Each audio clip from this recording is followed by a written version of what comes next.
Usually at No Abode, we begin with a ritual where each person says their name and then everyone says their name. But I don't think that will work with this present situation. So I can see your names and your faces, and yeah, I see people from England and Germany and the United States.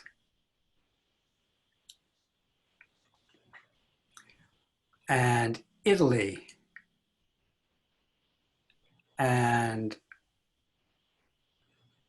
Greece and Sweden and Denmark. Yeah. All over the United States.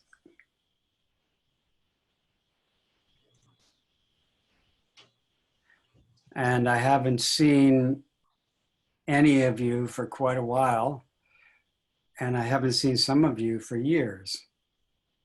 So, yeah, this is a great moment.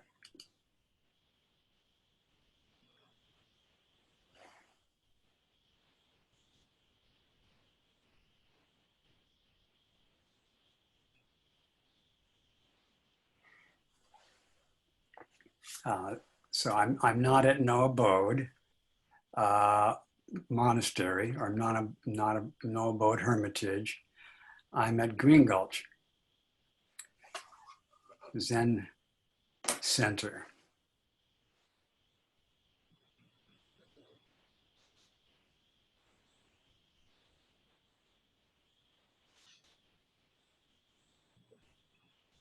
Let's see, on the May 2nd, I gave a talk to a very small group of you. And yesterday I was asked to give a title for the talk. And the title I suggested was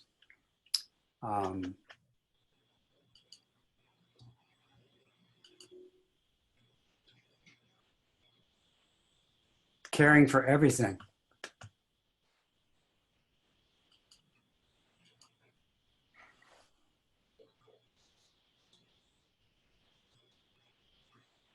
As awakening. That's what I talked about on, the last time. For example, take care of a garden. As awakening, or as taking care of awakening. Take care of a sick friend. As taking care of awakening.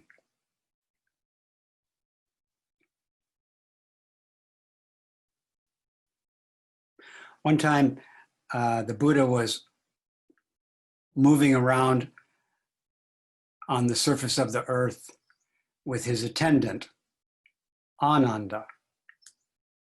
And as they walked, they came upon one of the Buddha's students, a monk, I believe, who was lying near the road, and he was very sick and uncared for, dirty, and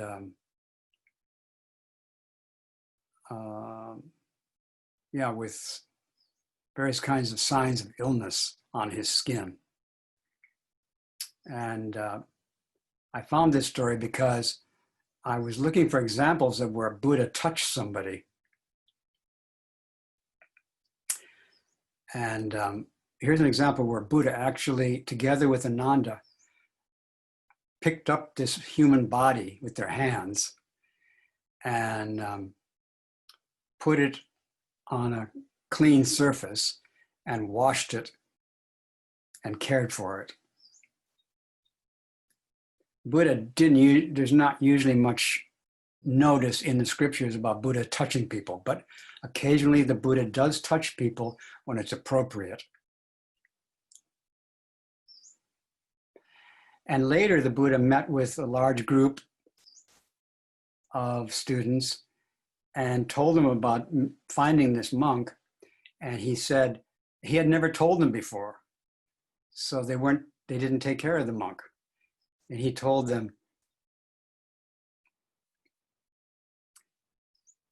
when one of you is sick, it would be appropriate for you to take care of that member of the Sangha. And I'm bringing this up because, and he said, when you take care of that person, it's like taking care of me.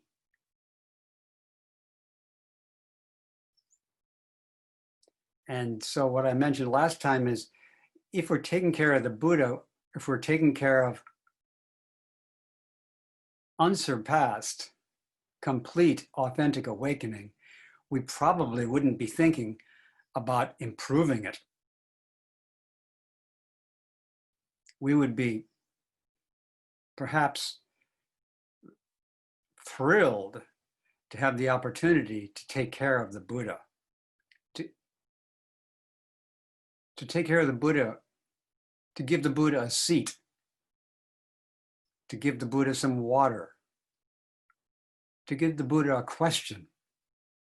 We'd probably be very happy to do that, but we probably wouldn't think, oh, let's go improve the Buddha.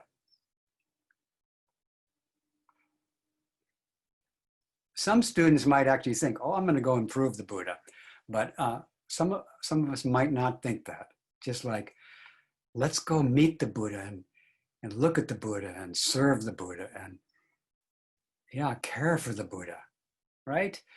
And what I'm suggesting now is to take care of everything like that, to take care of all your feelings like that, to take care of the cups in your sink like that, to take care of yourself, and to take care of all living beings with no exception, like you take care of the Buddha, joyfully, diligently. And again, if you got a chance to meet the Buddha or a Buddha, or somebody who was more or less a Buddha, you probably also would not try to control them. Like if they're going to sit in that chair, you might actually just help them sit in the chair rather than tell them to sit in some other chair. Or you might say, you might give them a question like, excuse me, world honored one, do you really want to sit in that seat? Because maybe you know that seat is kind of an old chair and it might not support the Buddha's weight. And so you might want the Buddha to sit in another seat, but you probably wouldn't be thinking that you're controlling the Buddha. You're serving the Buddha. And so you might say, excuse me, I think that chair might not be strong enough to support the entire universe. Would you please sit over here? And the Buddha might say, oh, thank you for the suggestion. I think I'll sit in this chair. And then the Buddha might sit in it and fall through the chair. But that would be a wonderful teaching for you, for us. So that's what I was talking about last time. And also I emphasized that in the practice of taking care of everything, and also in particular in the practice of taking care of Buddha and taking care of unsurpassed awakening, it's essential, unavoidable, indispensable to take care of the Bodhisattva precepts. But there too, in taking care of the Bodhisattva precepts, we treat them like we're taking care of Buddha. So we don't try to control the Bodhisattva precepts. We don't try to improve the Bodhisattva precepts. Of course, we don't ignore them. But also, we don't depend on them. We take care of them like we take care of the Buddha. We take care of the Buddha, but we don't depend on the Buddha. We take care of the Buddha, but we don't abide in the Buddha. Taking care of the Buddha means not abiding in anything, including Buddha. And not abiding in anything, including Buddha, is Buddha.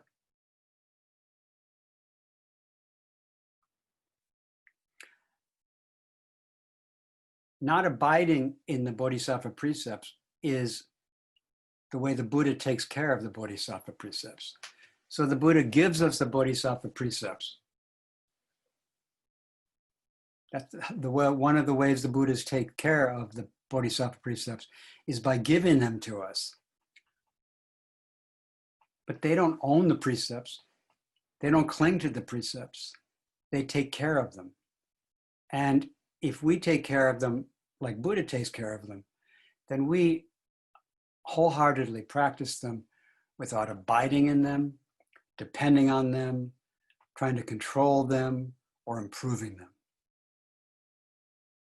That's the way to be wholehearted in the practice of the precepts, and that's an aspect of taking care of everything. You could also say, taking care of the precepts is taking care of everything.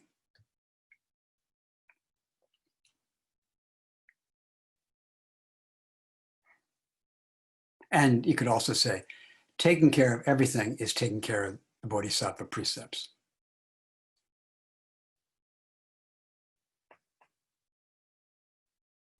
I was talking to one of you who are here today a couple of days ago, and they mentioned that I think that they had been practicing something they thought I was teaching, which is the practice. I think the way they put it was the practice of taking our seat.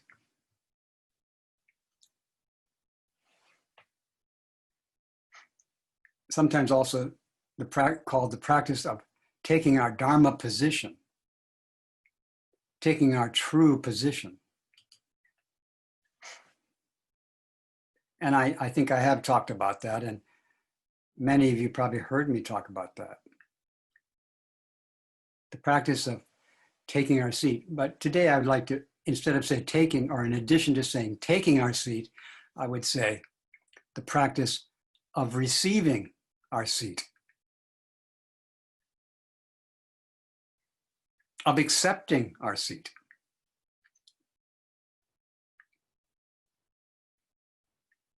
Again, it is suggested in some scriptures, when someone comes to visit you, give them a seat, give them water, give them your attention. Rather than when they come to see you, let them take a seat or take the water. So again, idiomatically, take a seat doesn't necessarily mean you take something that's not given. But today I'd like to emphasize the practice of receiving the seat that's given to us, accepting the seat that's given to us. And today, and maybe tomorrow, but certainly today, each of us has been given a seat. And the seats we've been given, you could say, are all over the world. But I didn't take this seat. I didn't, I'm given this seat to be here at on this place in the world. And each of us has our seat, which has been given to us. And each of our seats, this seat I'm sitting in and the seat you're sitting in, each of our seats are at the center of all living beings. Each of us is surrounded by all living beings. All beings who have realized the way are all around us and with us. all beings who have not yet completely realized the way, they are also all around us, and they are suffering. And our particular position in the midst of all suffering beings, we did not take, it was given to us. And we have the opportunity to receive it and accept it.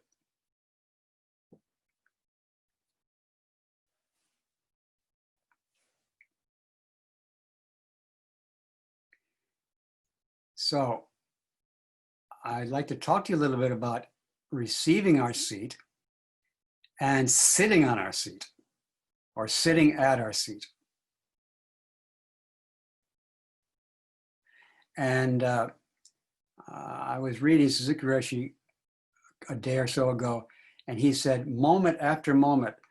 And actually, I think it's more like moment by moment.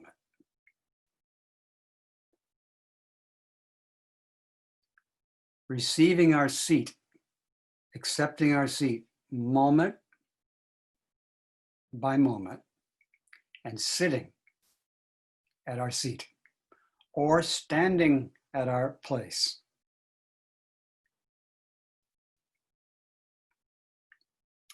Without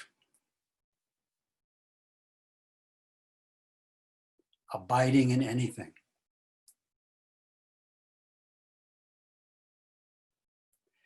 Caring for everything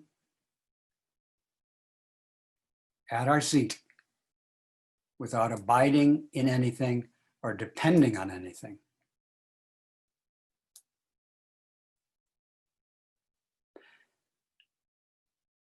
We call this sometimes just sitting. Just sitting in our true place right here, each moment,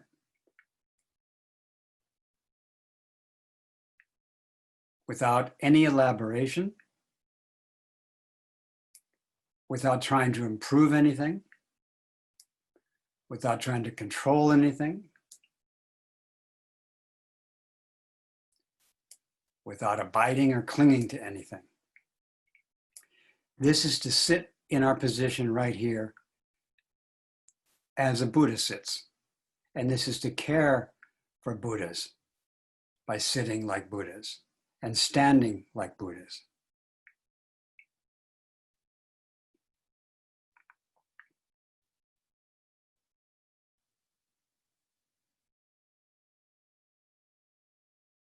Now, the person who brought up this practice to me,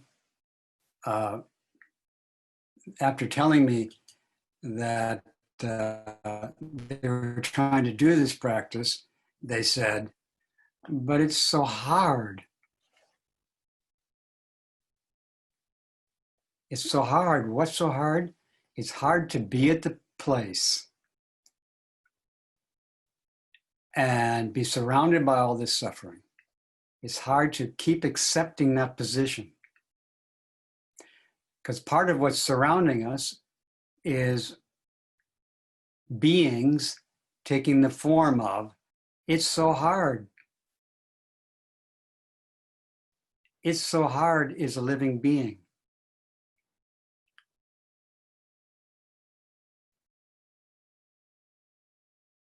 It's hard to care for, it may be hard. And it being hard is another living being. And thinking that it's hard is another living being. These are living beings to take care of. So we don't try to improve this living being called, this is so hard. Or it's so hard, I just feel like giving up. I can't go on. That's another living being. We listen to and take care of all these beings. And yeah.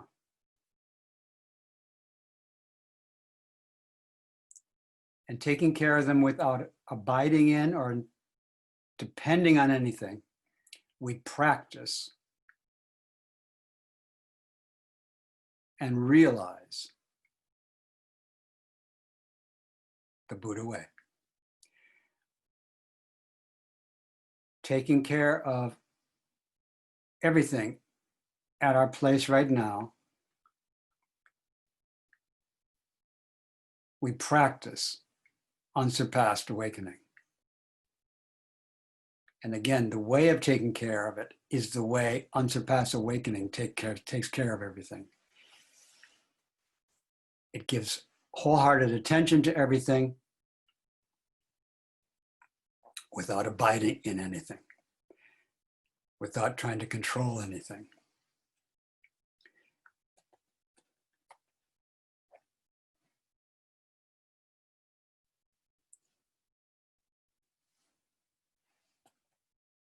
And I think of a question asked in chapter 7 of a originally Sanskrit Buddhist text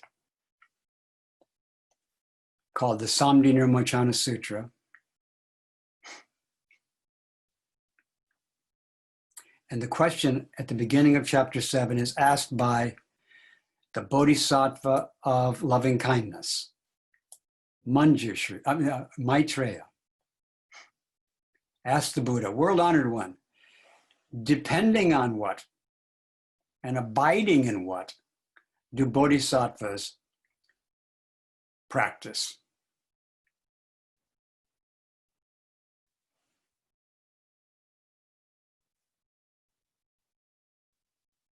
And the Buddha says something like, depending on and abiding in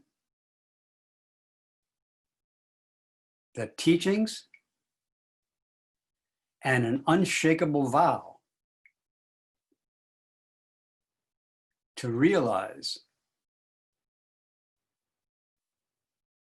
unsurpassed awakening.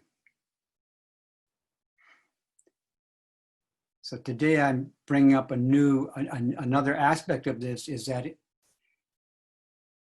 we actually depend on and abide in something in order to practice like a Buddha. We depend on and abide in something in order to practice non-depending and non-abiding. If we try to practice abiding and depending, we won't have a hard time. It's easy for us to depend on things and abide in them and cling to them and try to control them and try to approve them. That's not difficult. It's suffering, but we know how to do it. All of us are good enough at that. All of us are good enough at trying to control people. Nobody needs to be better at that I know of. Some people think that some other people should be better at it, and they try to control those people. Like, control your children, control your dog, control yourself. So some people can't control themselves can't control themselves and get themselves to stop trying to control others, because they're so good at it. They like to use their muscles, their controlling muscles, their improving muscles. But I think everybody's good enough at it, or almost everybody. If any of you know somebody who's not good at trying to control things, let me know. I'd like to meet that person.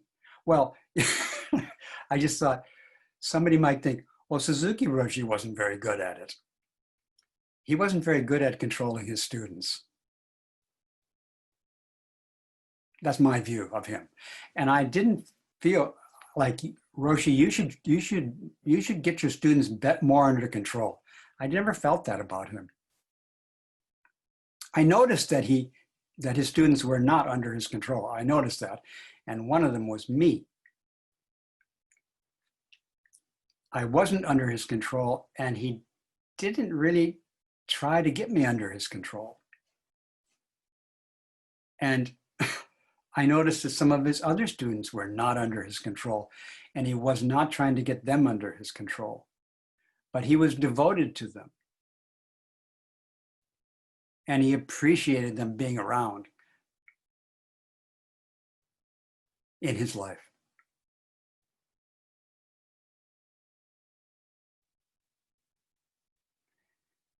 Now, he might have had some impulses to try to control us, but I think he was very good at not falling into those impulses. And I might sometimes have some impulses to try to control some of you. But I'm trying to be upright and not lean into any impulse to control you or improve you. That probably is good news to you, right? Or do some of you want me to try to control you? Raise your hands if you want me to try to control you. Nobody raised their hand. Okay, I won't. I won't try. In the early days of Zen Center, we had a lot of enthusiastic, almost fanatical Zen students. And I remember one time they said to Suzuki Roshi, give us some way to be more strict. Be more strict with us. And one of the things he said was, when they asked that, he said, well, when you put the brooms away, you could put them with the head of the broom up. That's about as strict as he could get with us. And even now, we're still working at that at Zen Center. I sometimes find brooms with the head down, and then I usually pick them up and put the head up. I'm not trying to control the people or the brooms. I'm just putting the broom head up. And obviously, I do not have control of the broom workers. He also said, when we asked him to be more strict, in other words, get us under control, he also said, if I was strict with you, you'd all leave. Maybe not immediately, but that's what he said. And so he was, maybe some people think he was, one of my Dharma brothers said to me, maybe Roshi's too kind to us. Or do you think Roshi's too kind to us? So some people might have thought that about him. Does anybody think you're being too kind? Does anybody think you should get your friends and neighbors and spouses more under control? Anyway, abiding in what? And depending on what can we give up abiding and depending? Abiding in what and depending on what can we give up trying to control living beings and instead take care of them wholeheartedly without abiding in them or trying to control them? Abiding in what? We abide in vows. The bodhisattvas on the great vehicle abide in vows, in aspirations.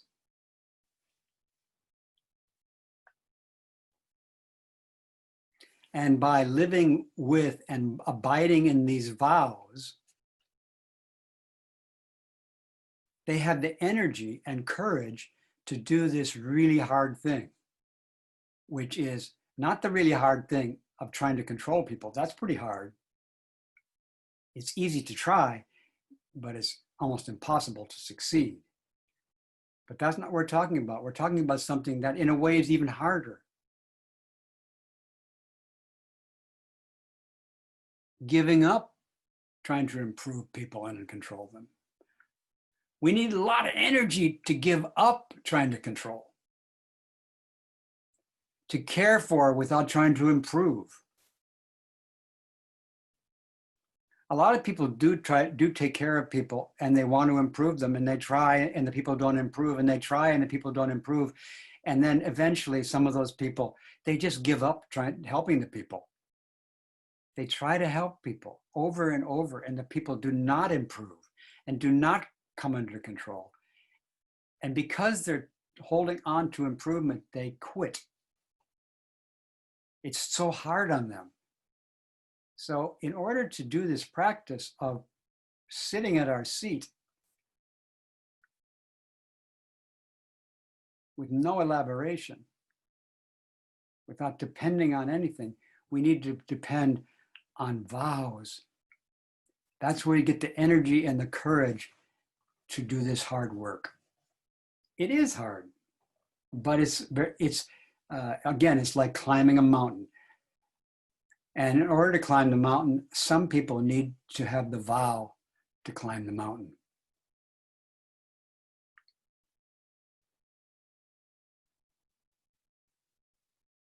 At the beginning of this talk, I recited a vow written by a 13th century bodhisattva named Eihei Dogen. That was the vow he wrote. I don't know how often he recited that vow, but that was his vow. And when I recite his vow, it encourages me. It inspires me.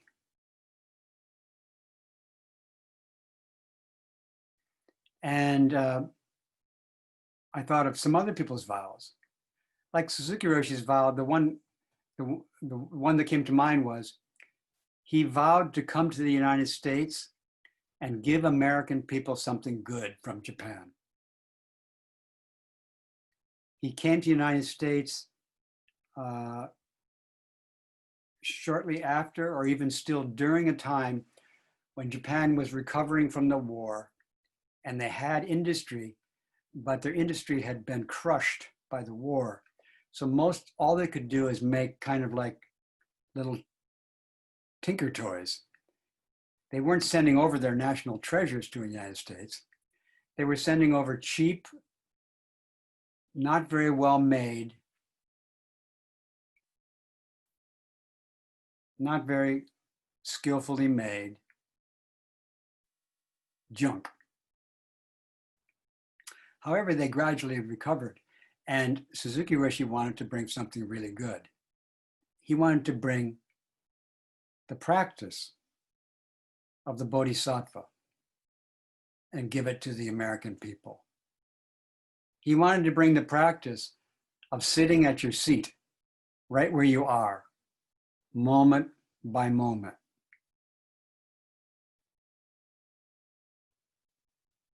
He wanted to bring the practice of sheltering in place and caring for all beings without trying to improve or control them, but rather show them great compassionate care so that they can also practice great compassionate care. He vowed to do that, and he came and he tried for 12 years. And then he died. But here it is, his vow to give American people something really good. I'm sorry, speaking to the Europeans and Asians, he didn't say that he was going to go to America to give people in Europe a gift. But his disciples wanted to go to Europe and Asia to give a really good gift. The gift of sitting in our place and encouraging other people to sit at their place.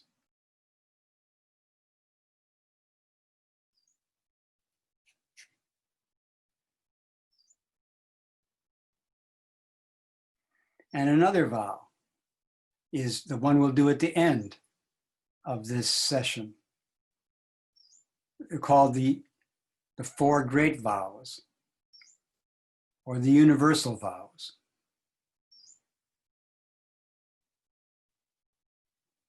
Living beings are numberless. I vow to save them. Living beings are numberless. I vow to care for them without trying to control them and thereby save them.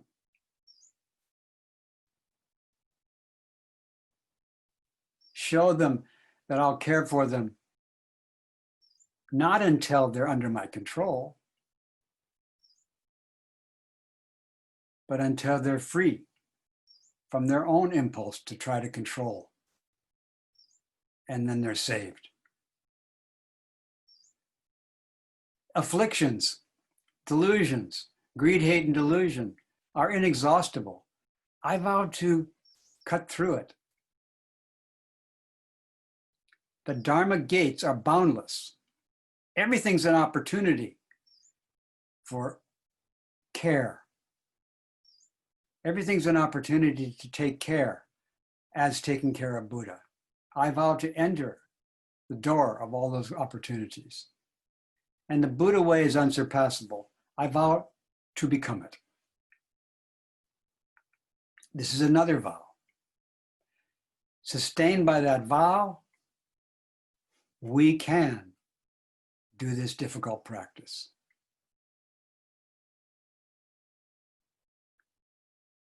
The Bodhisattva Kshitigarbha, which means earth womb. In Japanese, in Chinese, that Kshitigarbha is translated into Ditsang, which again means earth womb, or Jizo, which means earth womb. This Bodhisattva's vow is from the time of Shakyamuni Buddha, I will teach the Dharma until all beings are freed. And the last few talks I've given this year, I emphasized the vows of Samantabhadra. The 10 vows of Samantabhadra, which again, relying on those vows, we will receive great energy and inspiration to do the difficult practice. Without abiding in these vows and relying on these vows, we will not have enough energy and enthusiasm and inspiration to really respect everybody and take care of them without, in a sense, disparaging them by trying to control them, including ourselves. And then the Buddha, Amida Buddha, was born by a monk practicing 48 vows.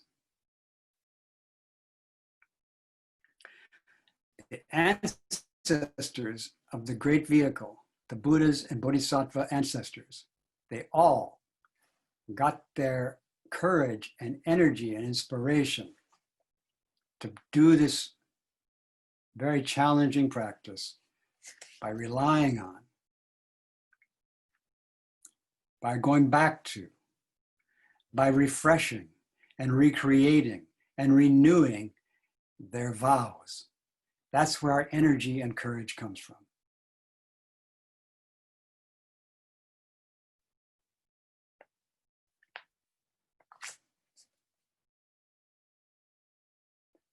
And it's a circle.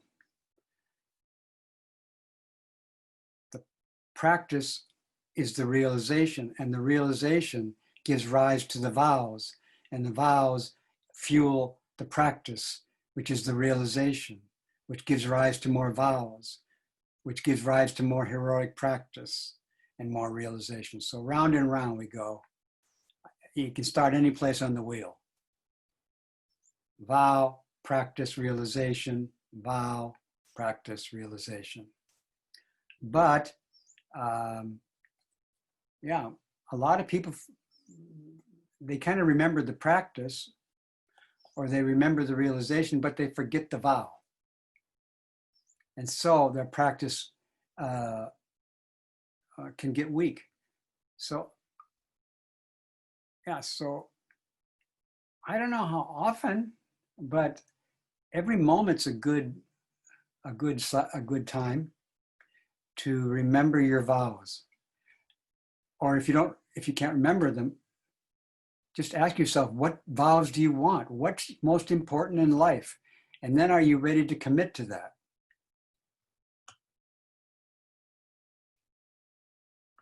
And if not, ask yourself again and again until you get clear enough so that you're ready to commit. And that's where the energy to do this practice comes from.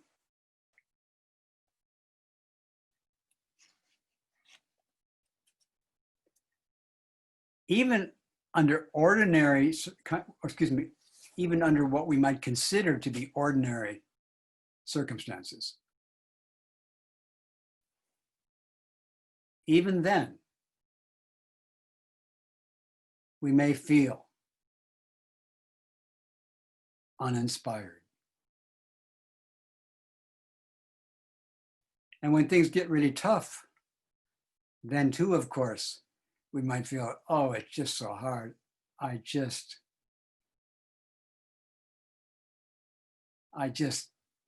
can't practice. Well, that feeling is, again, a sentient being who's calling for compassion. And do you want to give the person who says, I can't do this practice, I don't feel any inspiration, do you want to give that person thorough, compassionate care? And if you do, keep looking at that wish until you feel the energy to commit to it.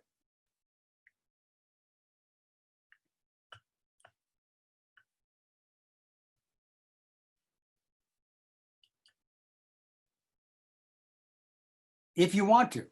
I'm not telling you to do that. I don't mean to tell you to do it, and I'm not trying to control you into doing that.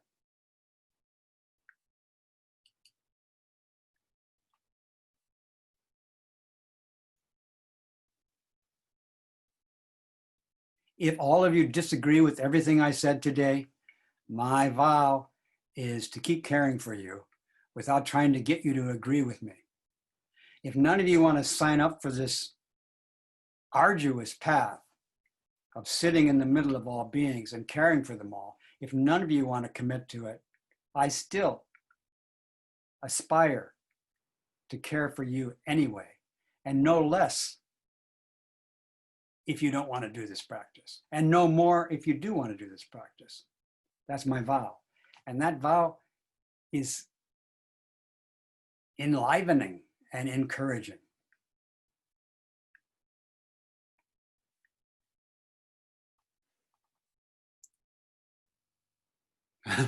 Please excuse the following.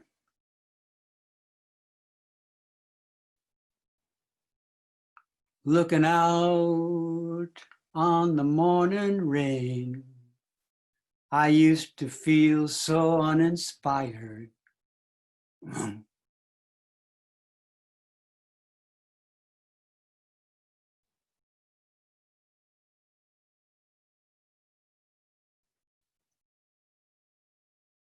Looking out on the morning rain, I used to feel so uninspired.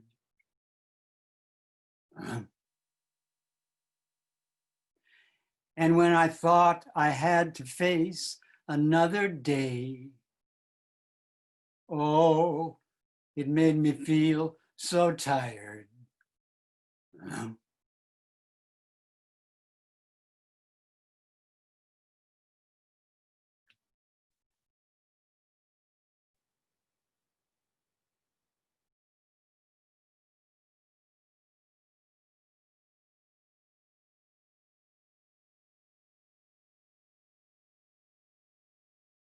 Before I met you, life was so unkind. You were the key to my peace of mind. 'Cause you make me feel, you make me feel, you let me feel like a natural human. You let me see how to sit at my seat.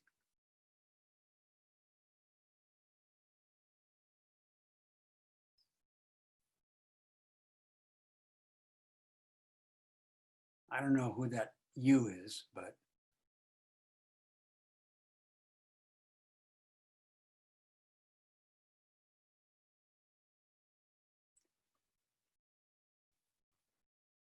Well, I'm amazed how long I've been talking, and maybe you are too.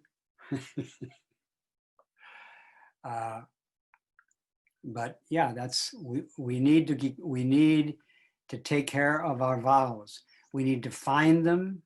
We need to find them, and we need to take care of them if we want to sit at our seat and turn the wheel of the Dharma for the welfare of this world.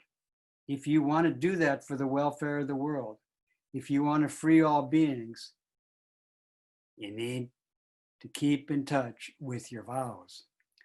And in order to keep in touch with them, you have to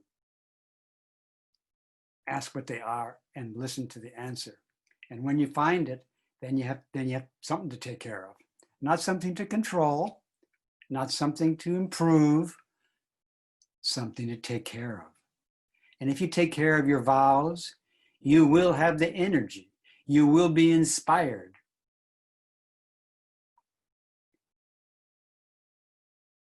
To take care of the morning rain. Looking out upon the morning rain, now I feel so inspired by my vows.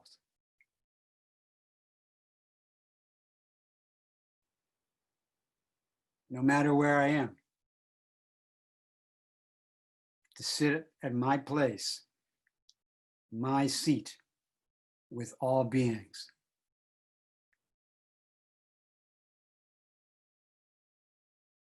And turn the wheel of the Dharma.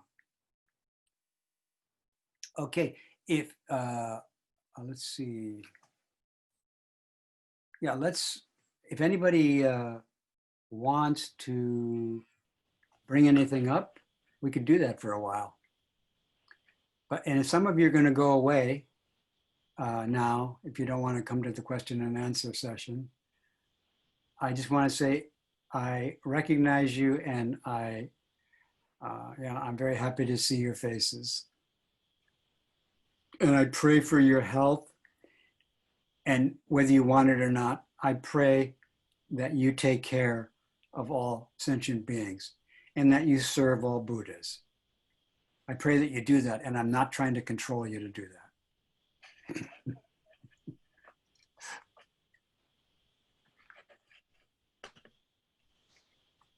So, by the way, I'll just ask you: do you believe I'm not trying to control you? All right. Did someone want to say something? So, if anybody wants to participate, go to participants, and at the bottom, you should see raise your hand.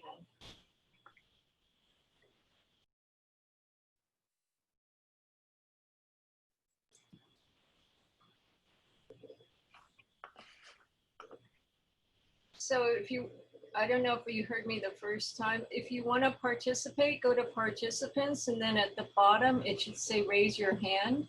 Okay, we got Tracy. Okay, we got Tracy, huh? Tracy? You got Tracy. Oh, I'm sorry. Go ahead. Doesn't sound like Tracy to me. Tracy, go ahead. Don't touch anything. Okay, very good. Yeah, I was confused there. I was actually typing out a text chat, but I'm so glad to be able to say it. Reb, you said just a little while ago, you said, feel like you can't practice, no inspiration. That is a suffering sentient being that needs to be taken care of. Amen.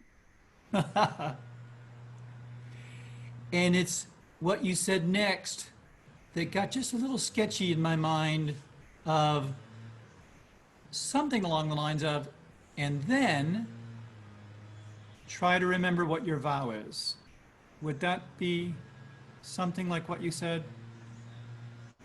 Well, even if it wasn't, it sounds good to me. Whatever it is, it's a sentient being or a Buddha calling for your compassion. It's either a sentient being calling for your compassion or a Buddha calling that you practice it.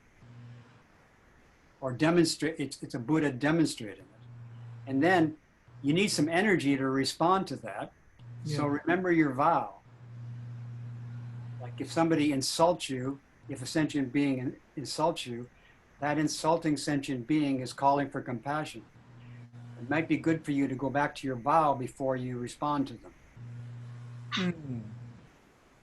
And not just go back to remember that you want to respond to this insult with compassion.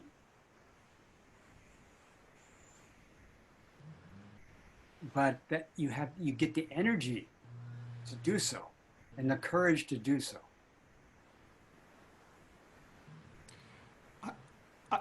I want to respond to that lack of inspiration. Yes, lack of inspiration. So a lack of inspiration, respond to that by remembering what your vow is. Yes. Now, sometimes, again, when I think I have to face another day, that makes me feel so tired. So now I feel tired. I don't have energy. Okay, that's a sentient being. What's my vow again? I don't have the energy to face another day.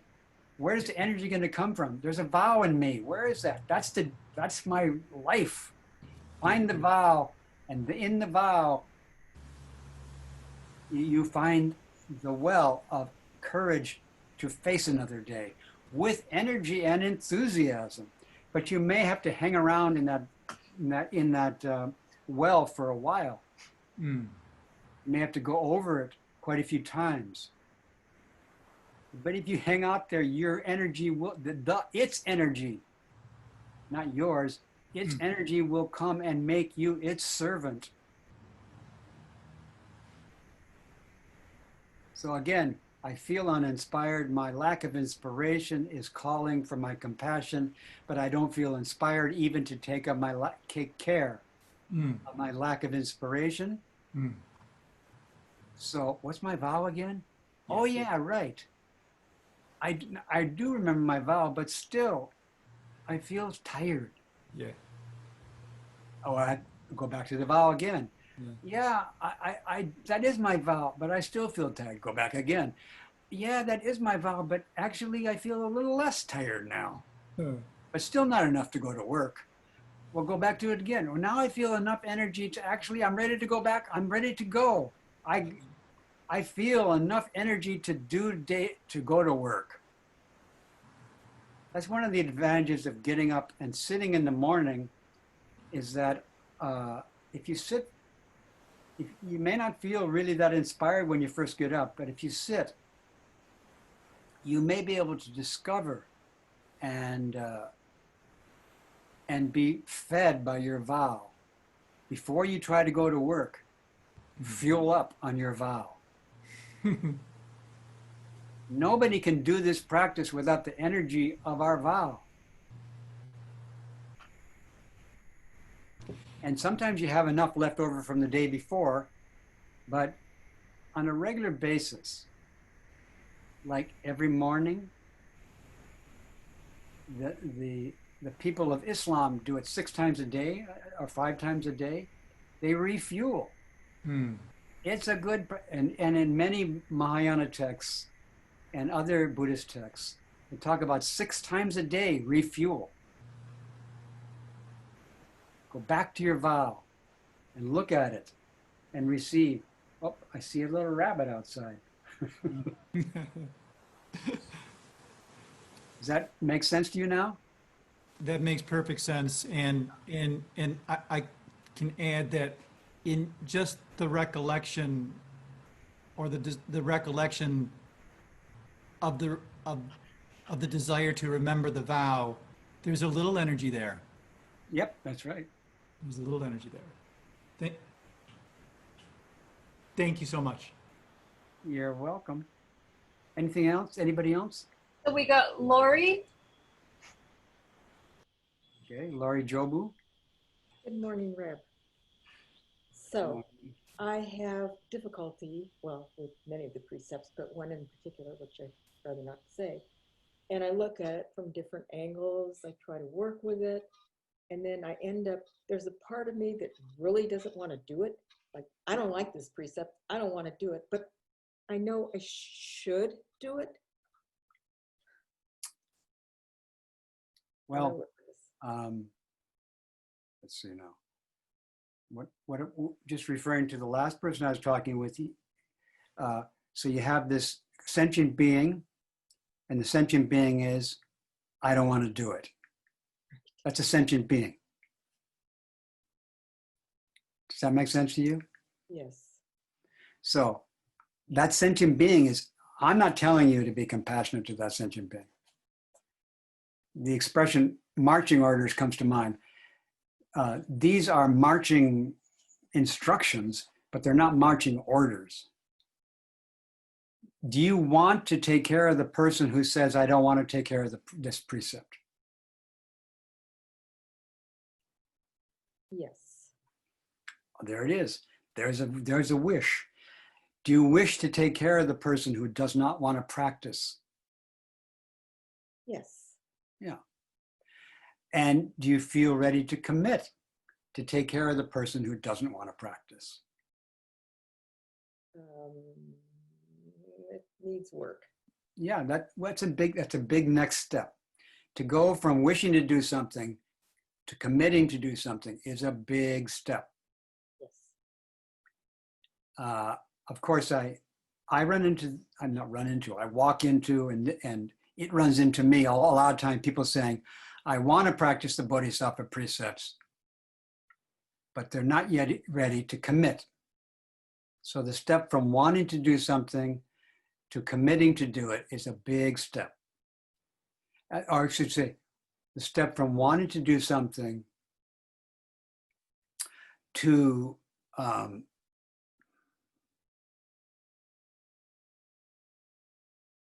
what's the word? To think that you're ready to commit is a step. To go from wanting to do to feel I'm ready to commit is a step. And then there's another step, which is I'm ready to commit and now I am committing. So that process is a process we go through to commit to the practice. First of all, do you want to? Next, do you want to commit? That may take a while to say yes to. If the answer is yes, well, now that you said you want to commit, are you ready to commit? And if you want to commit, you still might say, I want to commit, but I'm not ready. Okay, let's take care of that person. And maybe even though you're not ready to commit,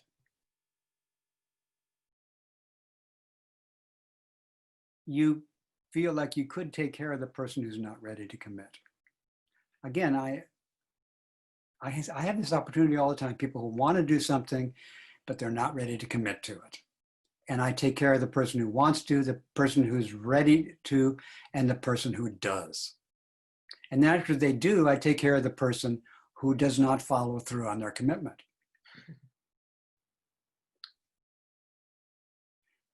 So, but we have to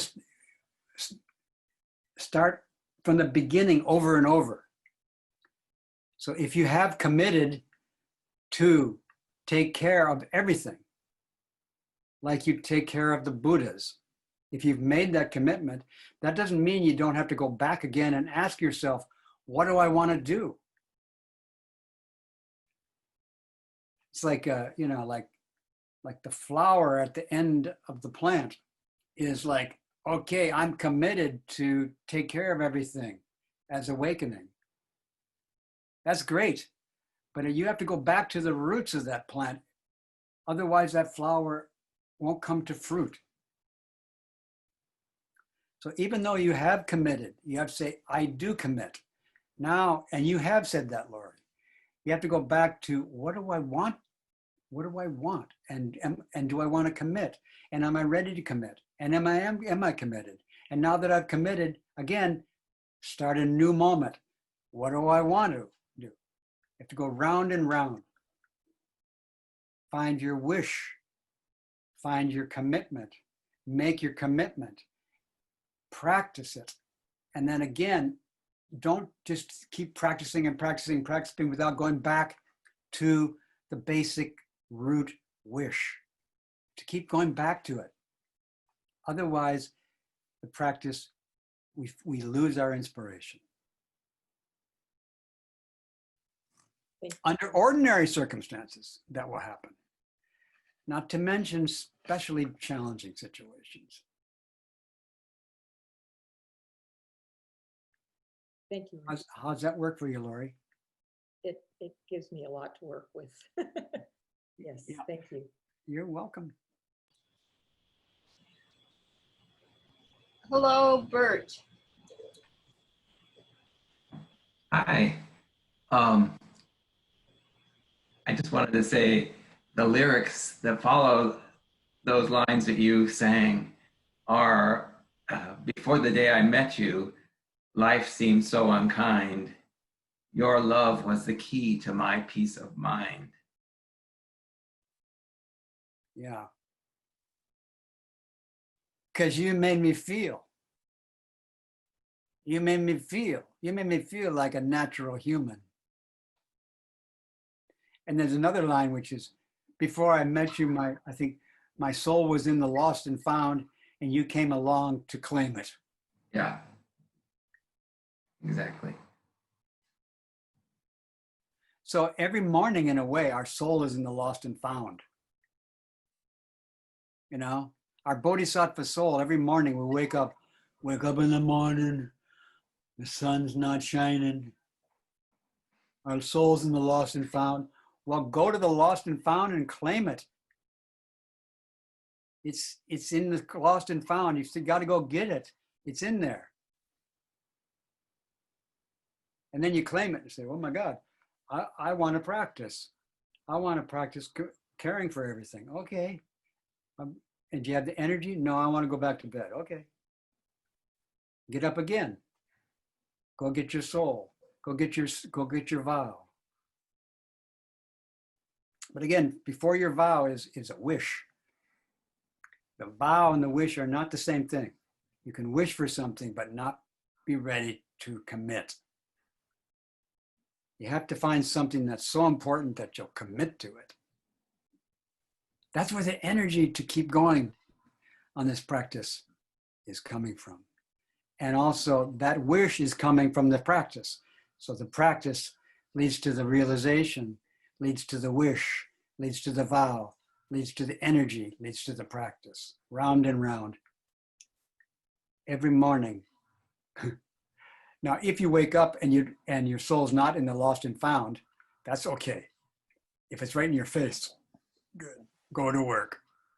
But you might have to look for a little while to find it. That's good work, looking around the lost and found. Mhm.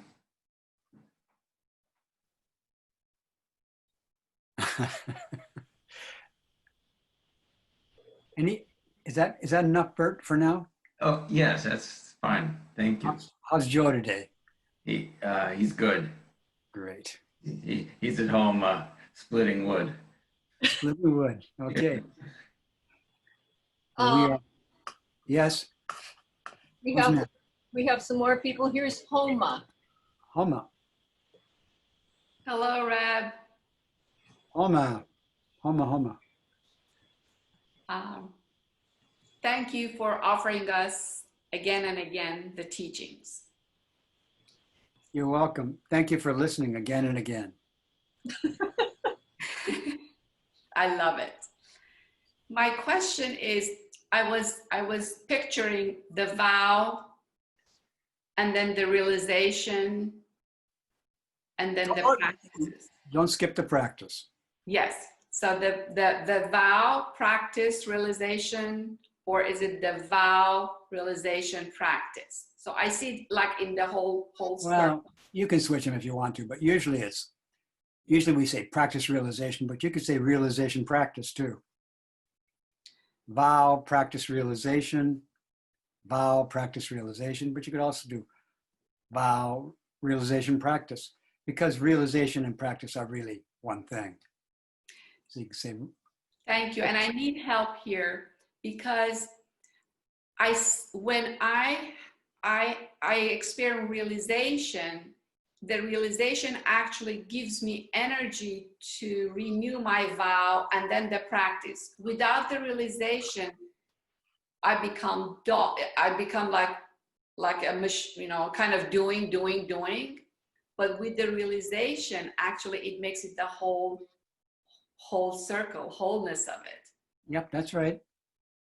Okay. Then you also mentioned about. So if your realization isn't functioning fully enough to be pumping out lots of vows, then you probably should go back to the vow again and practice more, so your realization will produce more vows. So it's a cycle, right? They're all really happening at the same time. Yes. So thank you, because your response was a response to my next a question that I couldn't understand. So I'm clear now. Thank you. You're welcome. Next we have Josh. Hi, Reb. Hey, Josh. So I Long just, time no see. sorry? Long time no see. Yeah, long time, good couple of years. So part of what you said right at the beginning has struck me, and I'm just trying to reformulate my question because I was listening to the other people in between. You were talking about caring for everything like we would care for Buddha, and yeah, it's about, so I can see the practice, although I find it difficult, of caring for whatever I'm doing. You mentioned the garden. I can see out my window right now a bed that needs weeding. So caring for that weeding as awakening, I can see that. And then often as I'm in my everyday life, caring for my everyday life, there's also something that's in me that needs caring for that wants a different everyday life. And so my question is about caring for my everyday life and caring for the part of me that wants something different, and how I care for both of those. Yeah, because they seem often in conflict, and yet I can see they both need caring for. Yeah. Okay, so we got a garden, and you're caring for the garden. Yeah. Then we have this special plant called I want my life to be different. Yeah. That's another garden.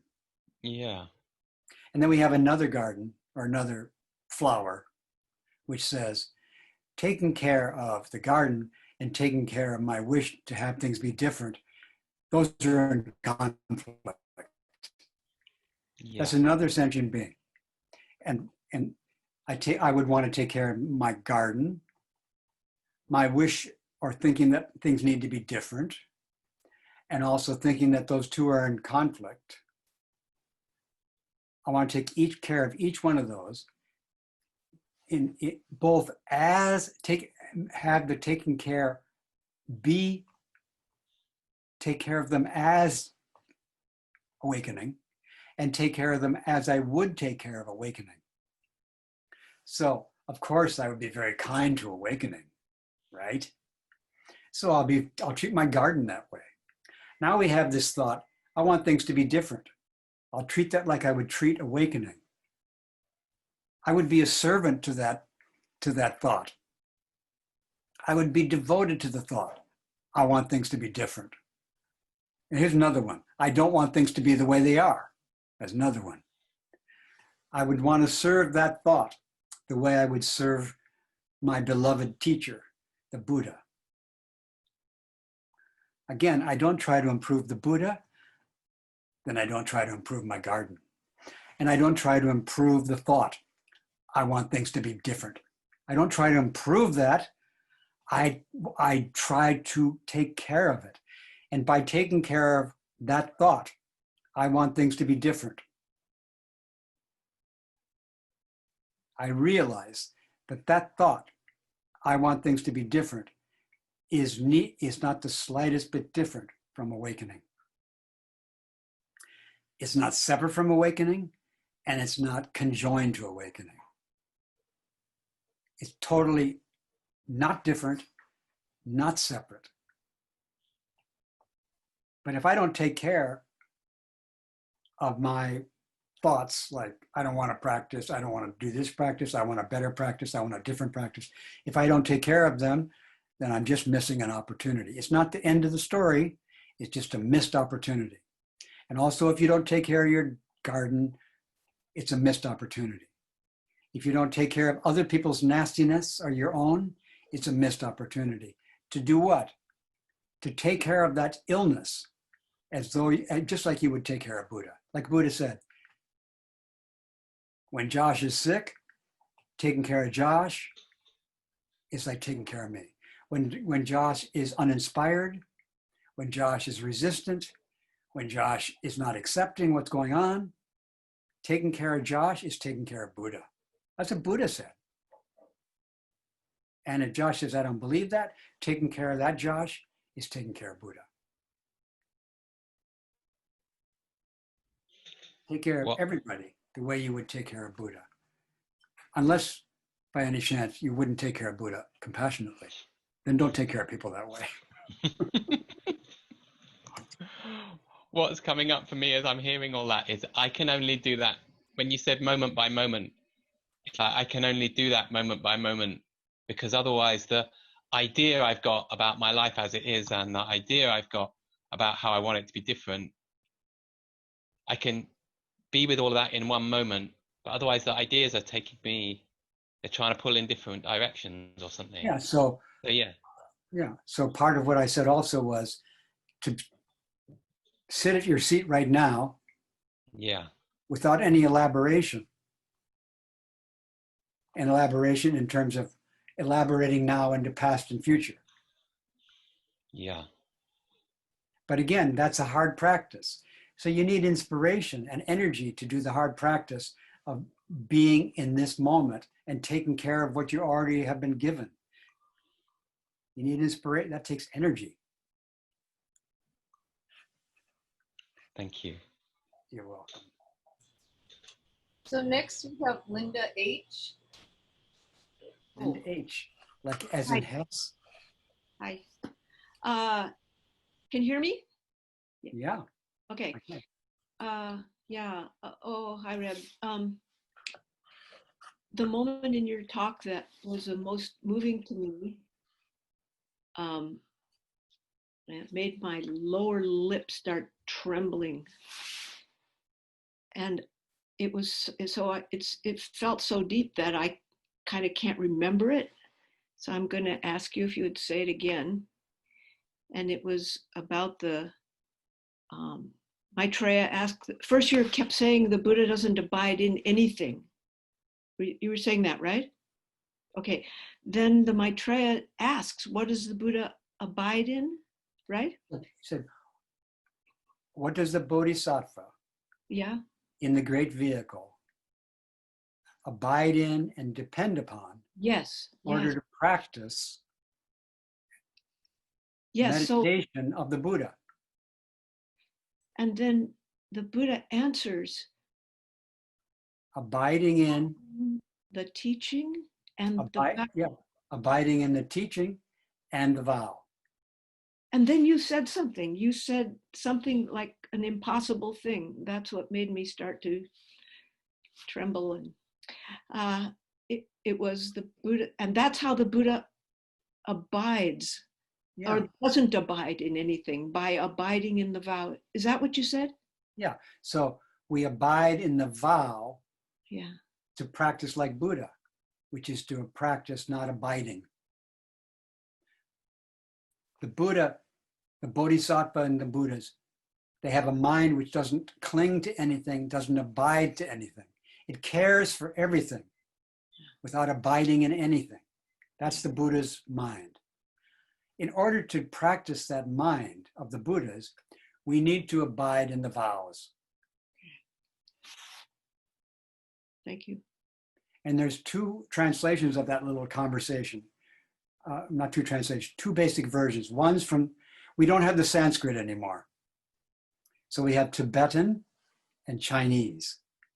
So the Tibetan says that the Bodhisattva abides in and depends upon the vow to teach the Dharma and realize authentic awakening.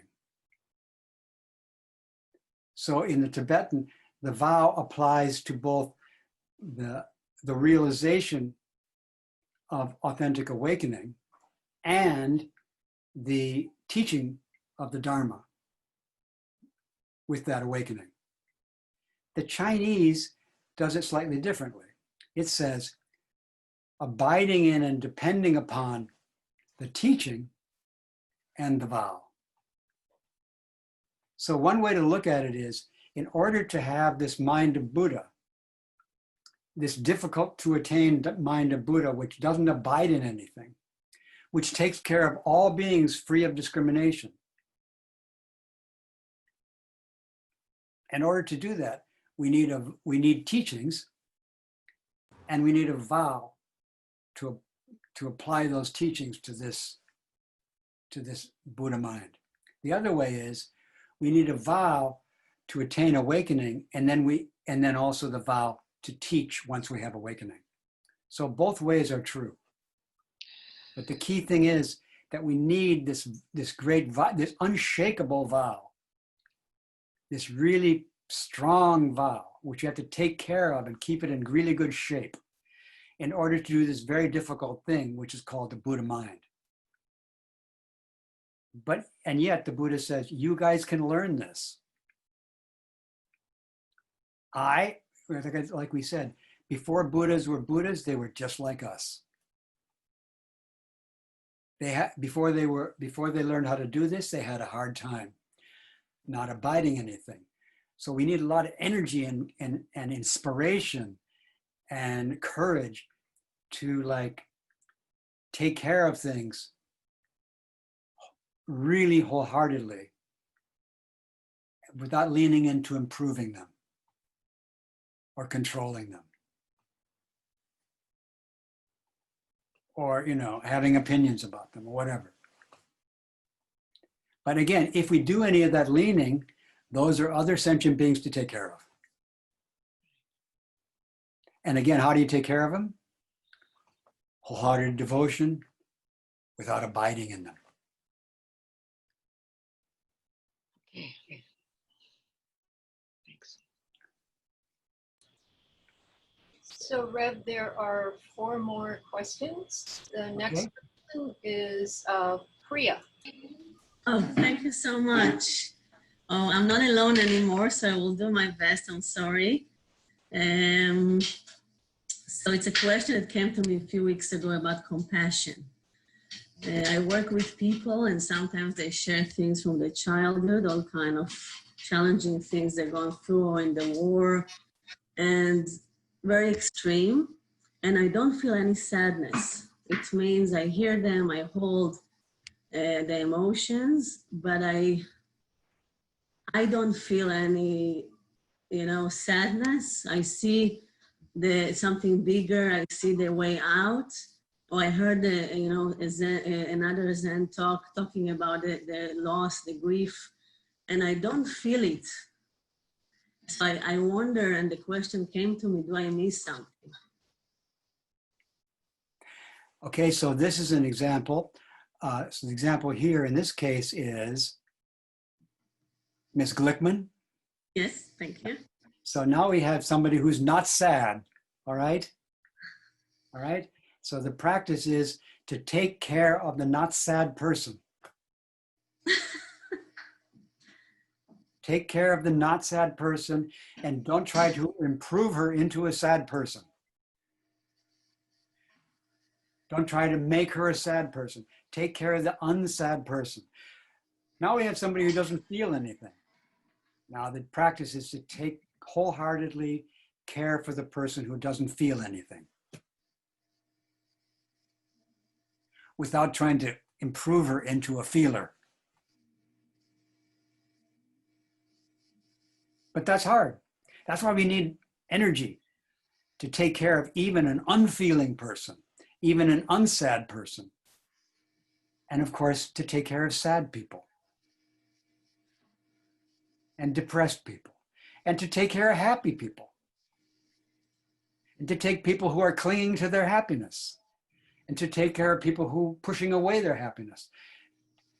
Take care of all sentient beings that you meet who seem to be somebody other Yes.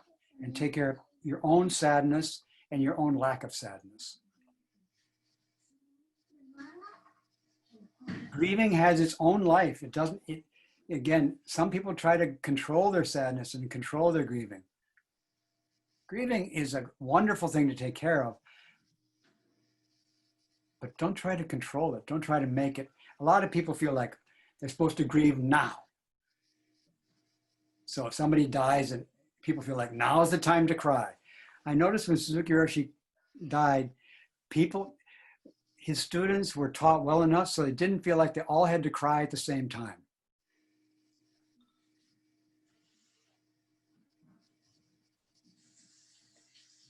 Some did, when he died, some cried right away, but some didn't cry right away. Some, like me, I cried before he died. And I was looking in a mirror while I was crying, and I said, "What are you crying about?" I was crying about him dying, and he hadn't died yet. I didn't think I would be crying then, but I was. The sadness comes according to a living process. And if it's not coming, take care of that person and let her be the way she is.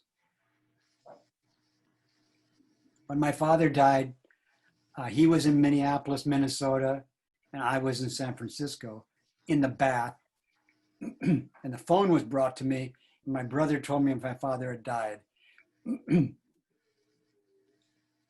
I had been with my father before that quite a bit.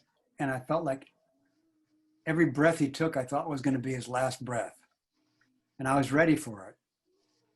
But he didn't die. And then I went back to San Francisco. And again, the phone was brought to me. And my brother said, "Dad died." And I said, "Okay, I'm coming." I didn't cry. I didn't feel sad. I was ready for it. And now my sweet dad was dead. And I didn't cry. I didn't feel sad. I didn't really feel much of anything. I didn't feel like, oh darn, I have to go to Minneapolis. I just thought, okay, here we go. And I went, and he was in a mortuary, a funeral home, as they say. I went in and walked into this big room, and his casket was up there, and I walked up and looked in the casket, and I saw my dear sweet father. And he looked so sweet and so handsome, although he had makeup on. Still, there was my dad. And I burst into amazing crying. Just sobbing and sobbing and sobbing and sobbing. Totally surprised me. But before I was crying, I felt okay not crying. And when I was crying, I felt so good too. This unexpected eruption of tears. I was so joyful at what a wonderful father I had. And then my uncle came over and tried to control me. Everybody was kind of getting upset, I guess, scared how much I was crying. He tried to, so I stopped this joyful crying. I stopped this joyful sobbing. I stopped this great sadness and great joy for the sake of my uncle. But before that, I wasn't sad. That's who I was. Because you make me feel like a natural human. We're natural humans, but we need help to let ourselves be who we are and let others be who they are, which is not different from Buddha. Thank you. You're welcome. Anybody else? Yes, Carolina. Carolina. Hello, Reb. Can you hear me? I can hear you. It's so nice to see you, So nice to Reb, see you. and to hear your teachings and to be reminded of vows. I've got two questions. If I could have one about, because I was a little bit late and I didn't hear the first vow. Oh, the one I read at the beginning? Yes. Yeah. could I ask you to, I don't know if it's a very long one, but could It's I? pretty long. Can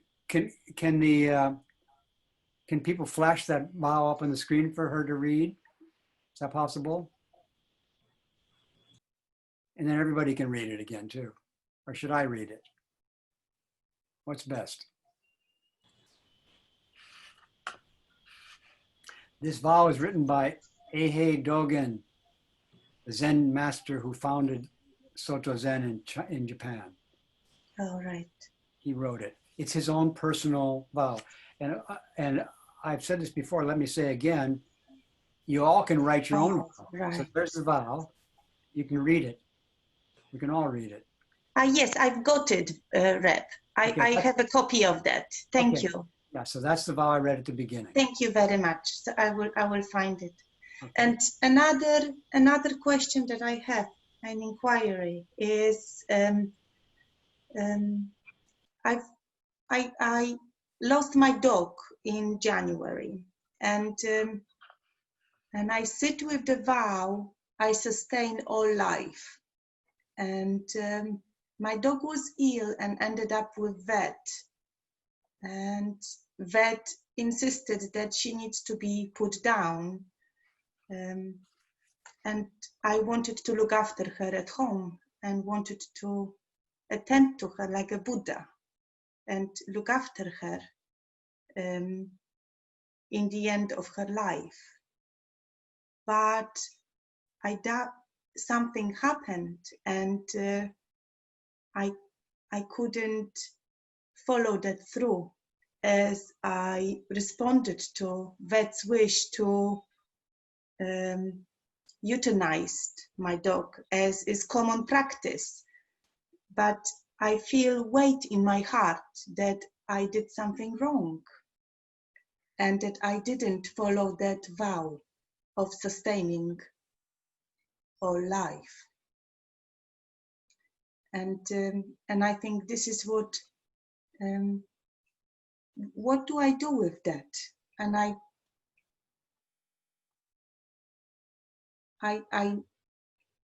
hear your teaching to invite me to sit and to attend to the weight of my heart and to look after it.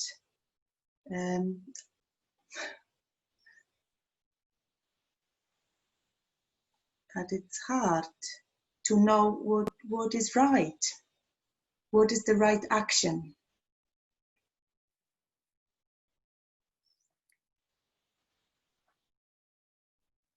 As I often say, and I've heard this from many ancient Buddhist practitioners, this is what I've heard and what I often say. You've said quite a bit there. And so you have thoughts in your mind and feelings in your heart right now. Is that right? Yes. Okay. So, and one of the thoughts you have is, did I do right? Is that right? Yeah. Or maybe you have, did I do wrong? Is that right? Yeah. Yeah. So such thoughts do occur in our minds, right? Yeah. And you have feelings of pain, right? Yeah. Yeah.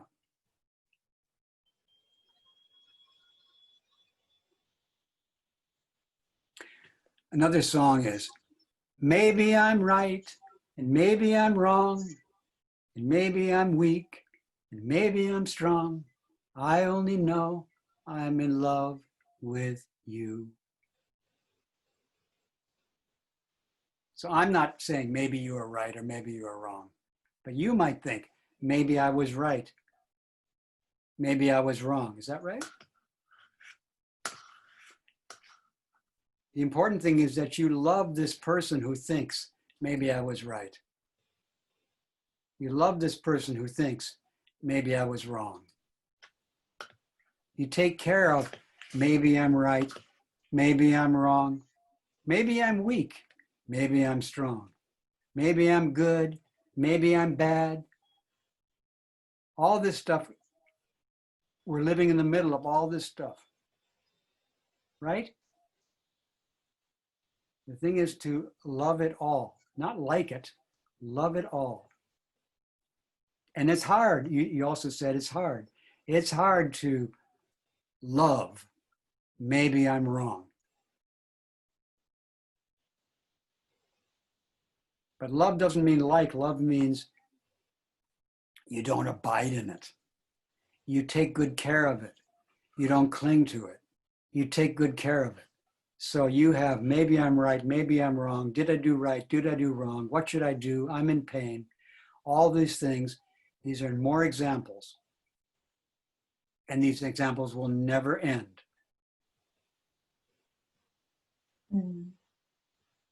We'll keep getting more and more examples.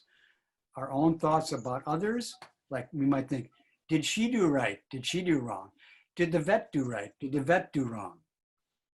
Did my dog do right? Did my dog do wrong? Was my dog good? Was my dog bad? Such thoughts can occur in this world, right? And they're all calling for compassion. But it's hard to be compassionate to all these thoughts. That's what I hear over and over.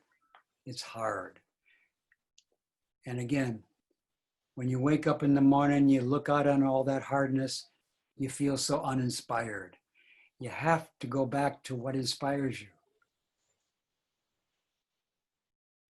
which is to practice like a Buddha with dogs dying and dogs being born, and Buddhas dying and Buddhas being born, thoughts dying and thoughts being born, all this stuff. We need to be kind to it. Then with that kindness and with that inspiration to practice kindness and non-abiding, we'll be able to practice that way. And that will be free of good and bad. It will just be peace and freedom for all beings. But we didn't say it's easy, okay? Now, if it's easy, okay, we can deal with that too. We can have, sometimes a thought might arise in your mind, hey, practice is easy today. Wow. But often it's hard. Often. And now it's really hard, right? It's really hard for so many of us. And a lot of people, they have the pain of not being sick. They feel bad that they get to be healthy and go to Dharma talks, and other people are so sick. So that's the pain that they have. They have food, other people don't. So that's their pain. The people who don't have food, that's their pain. The people who do have food, we're all challenged. The Buddhas are challenged. The Bodhisattvas are challenged. That's how they proceed on the path, is by being challenged in this practice.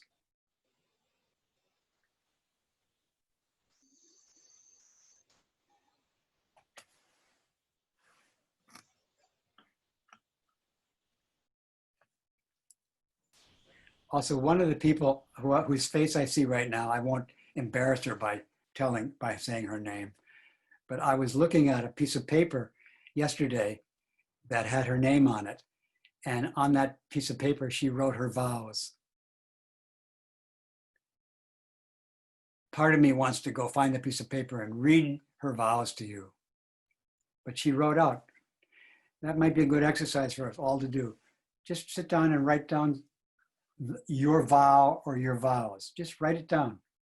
And if you want to send me a copy, I'd be happy to see it. So I want you to know, those of you who've given me your vows in the past, I still sometimes read them, and I'm inspired to read your vows, and Dogen's vows, and Amida's vows, and Samantabhadra's vows. When I read these vows, I just feel so uplifted and inspired. And I really wish everybody could read these vows and be inspired by them. So I share them. I don't inspire myself. The vows inspire me. They do. Anything else? Any other questions today? We have one more person, Karen. Yes? Karen, go ahead. Good morning. Good morning. Well, first, I want to say thank you to you and everyone for creating this opportunity to come together this morning. You're welcome. I'm sure they all say you're welcome. And also, I'm grateful. I want to say I'm grateful to you for that you don't try to control us, that you don't try to control me. And I'm grateful for that too. yeah, that's kind of an unusual situation. So I'm wondering if you might have a story about how you came to realize that that wasn't the way to go.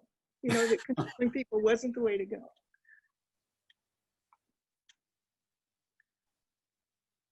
Well, I have quite a few, but one of the most accessible ones, many of you have already heard.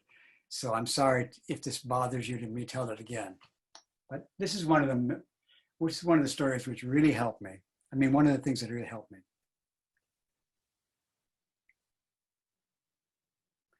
I had a dog. A dog was given to me. I don't know, somebody says, you want this dog? And I said, yes. This dog was a terrier golden Labrador mix.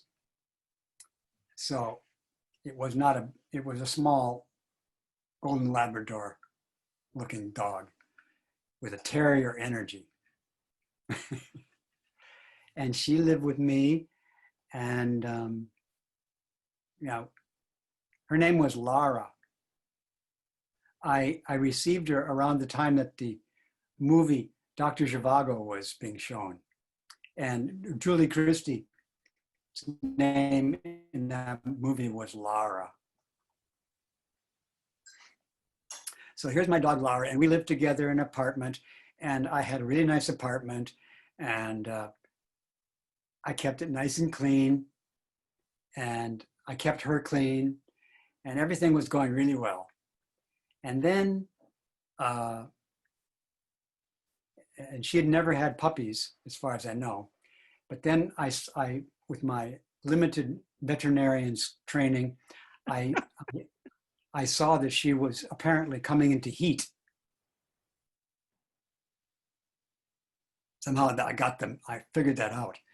And one of the ways I figured it out is because outside of our house, there were lots of dogs, and they were all males, and they were very agitated and excited. And she also wanted to go outside to hang out with these male dogs. But I didn't want her to go outside.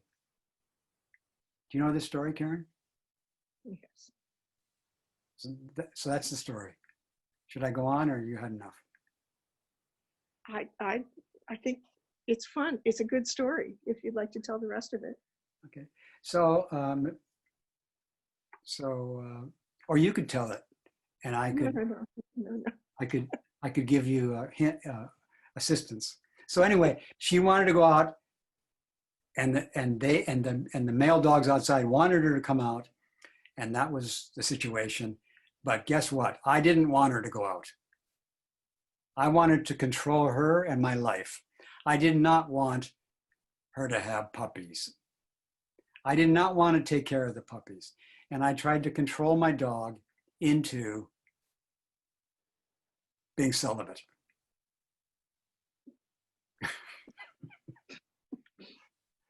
Even though her heart wasn't into it. Anyway, one day it happened that somehow she got out the door, and those guys were waiting for her.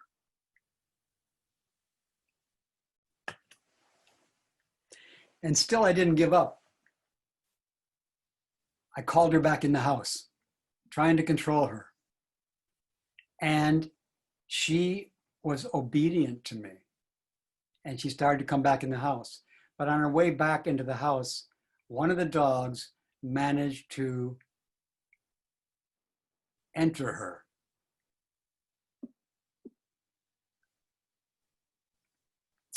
And without getting into too graphic details, once dogs enters, it's hard for them to disconnect. They have various equipment that makes it so that once they connect, until they're done, it's very hard to pull them apart. So I called her into the house, and she was obedient to me, and she was dragging this other dog up the stairs behind her. And I saw how ugly it was that I was trying to control her. And I said, okay, go ahead. I gave up trying to control her. I realized I got a little dose of seeing how ugly it is to try to control a living being. And so that event concluded, and I didn't know, but I gradually found out that not only did she have intercourse with this other dog, but she became pregnant.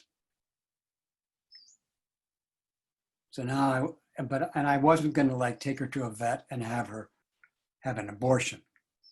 So anyway, she proceeded in her pregnancy, and as time went on, she came to a place in the pregnancy where she was getting ready to deliver, and her rear end started to ooze and secrete lots of what looked like to be blood, but thicker than blood. And it was dripping all over the house. Not all over the house, all over her bed. And then so I kept her in the kitchen so that this blood wouldn't get all over my bed where she liked to go. I did not want her blood on my bed. So I tried to control her and keep her in the kitchen. And she stayed in the kitchen and used her own bed. And when she got blood on the floor, I cleaned it up.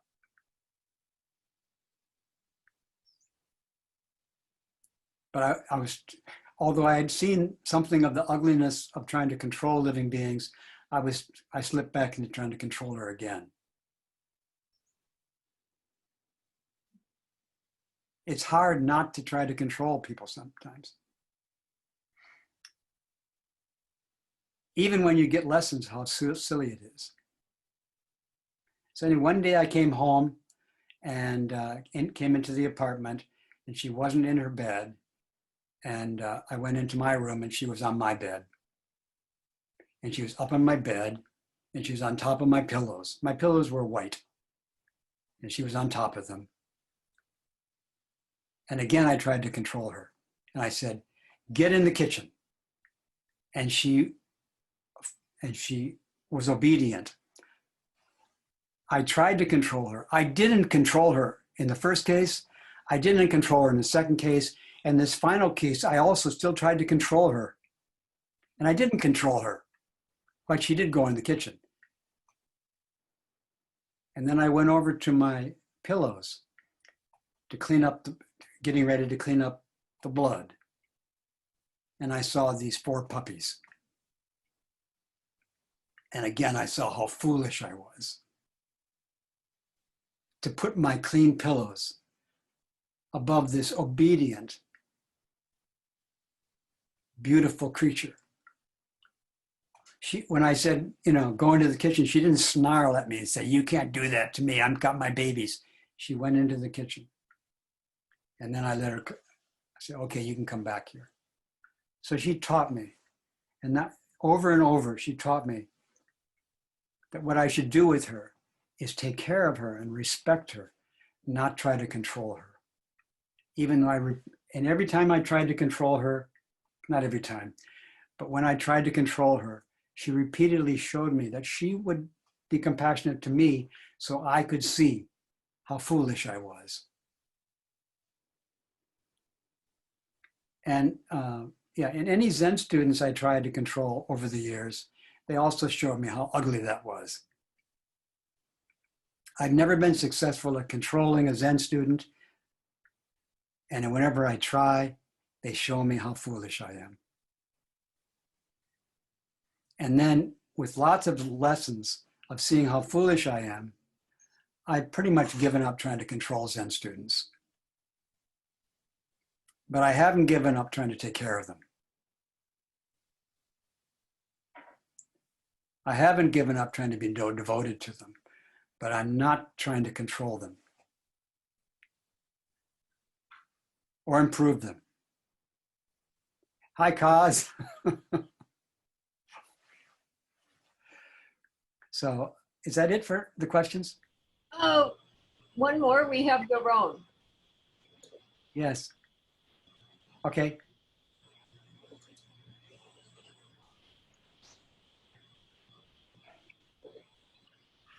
Reb, can you Yes, hear me? you're on. Hello. You're on your own. Thank you. Well said. So the content of what you say is, you know, I clearly understand it as pretty inclusive, whereas the description is, you know, oftentimes refers to sentient beings or living beings, whether it's taking care or helping or, you know, wishing well for. The phrase oftentimes limits, instead of all beings, saying all living beings or all sentient beings. Can you elaborate on that phrase? Because you also said take care of the cup in the sink, which is neither living or sentient. So yeah. So sometimes we say take care of living beings, and I think living beings are good to take care of. Yes. But I said at the beginning, take care of everything. Okay, everything.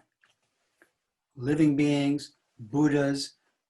So that's why everything works better for me, because I think the way some people can imagine taking care of Buddha, they can imagine, okay, with Buddhas, I don't have to control the Buddha. But with my kids, I got to control them. So I would like to take care of everything the way I take care of Buddha. So my own doubts and pains, my children's behavior, my dog, my garden, my friends, all beings, treat them all like I would treat Buddha. Cups, saucers, pencils, pens, rocks, everything, take care of it the way you would take care of a Buddha. If you're a rock worker and all day long you work with rocks and you don't take care of them the way you would take care of Buddha, then you get in the habit of trying to control where they go. Then you switch back to people and you're out of shape. You're not in the flow of it. So take care of everything the way you would take care of Buddha, so that when rocks and people show up, you're already taking care of things that way. So you take care with no exceptions. yeah, that's the message I get from you, and I both hear it and resonate with it. However, when I read, you know, sutras, oftentimes will say, work for the liberation of all living beings. Oftentimes it'll be limited like this, and I was wondering why in scriptures it'll be limited like that. Well, you know, Buddhism is evolving. It's evolving. You know, there's some wonderful sutras where they talk about women in ways that don't seem to work these days. Or they talk about animals in ways that don't seem to work these days. The world's evolving and Buddhism is evolving with it. The Buddha Dharma is evolving with it. And I'm not saying that I'm correcting the old ways. I'm not improving them. I'm taking care of the old ways. And taking care of the old ways, I offer new ways. Thank you. Yeah. And one more story is I was working at Tatsujara with Suzuki Roshi, moving rocks with him. Me and another young man were moving these large rocks. He, I think at certain points in his life, he actually moved the big rocks himself. And his broken finger, you know, have you ever seen his broken finger? One of his fingers never straightened out. He broke that by moving rocks, and a rock fell in his hand and broke his finger, and it never got straightened. So when he was young, he actually moved the rocks. But in the last year or two of his life, he got his young students to move the rocks. So we move in these big rocks. He would say, move the rock over here. So we'd move the rock over there. And then he'd say, now move it over there, and we'd move it over there. And say, now move it over there, and we'd move it over there. And they said, now move it over there, and we move it over there. Now move it over there, and we move it over there. And one day we moved this big rock like that, and we wound up right back where we started. So he was not into controlling his students or his rocks, but we did go through this process together, right? And it was hard work, but it was a great joy. So he liked to work with rocks and show us how to treat rocks like Buddhas.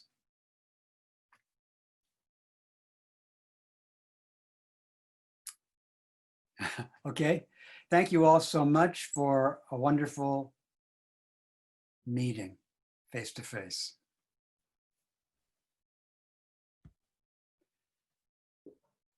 May our intention equally extend.